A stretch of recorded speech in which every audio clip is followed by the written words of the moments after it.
So here it is.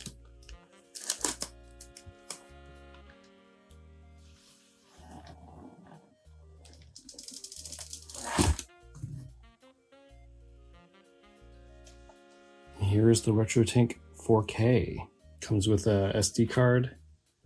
I'm not sure if these SD cards are any better. I was hearing the first batch, they were having issues. I'm not really sure why, but that's where your firmware goes when you're trying to update. You can also update with USB-C, just like we did with the previous RetroTink boxes through USB. Has good heft to it too. This is like, trying to take this in, this is really well built compared to the 5X Pro and the 2X. This is really cool. What's it say down here? The model number. It's a 4K01A revision. Designed in California, made in China. RetroTink LLC 2023. This is really cool. Requires SD card with system software download at retrotink.com. You can use the QR code right there to get the firmware, which is really neat. There's the little Blur Busters logo. So on the front, of course, we have the RetroTink logo, and this slides open.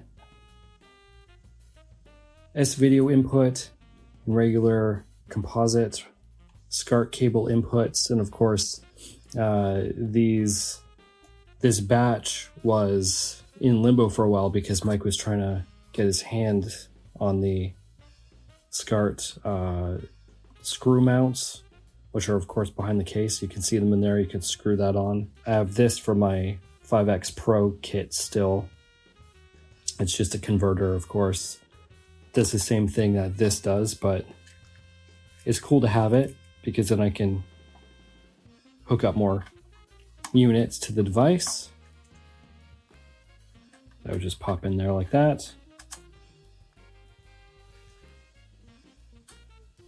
Can take that off for now.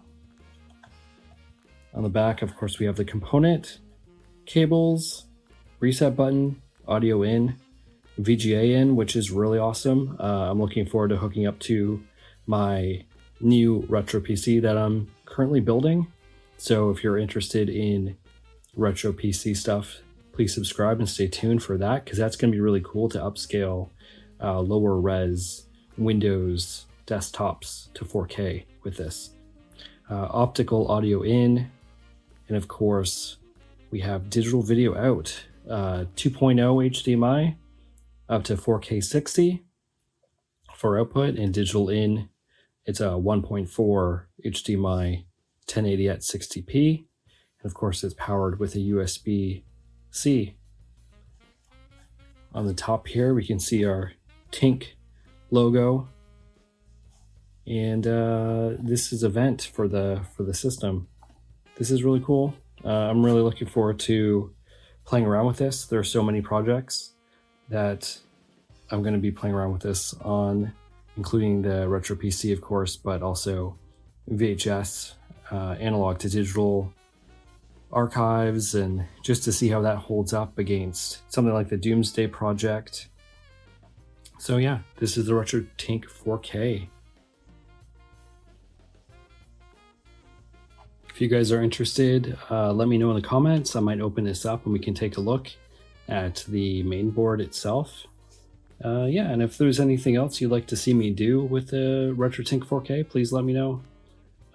Yeah, really looking forward to jumping into it. And of course, you can also expect a RetroTink 4K firmware update guide from me, just like I did with the previous 2X Pro and 5X Pro models.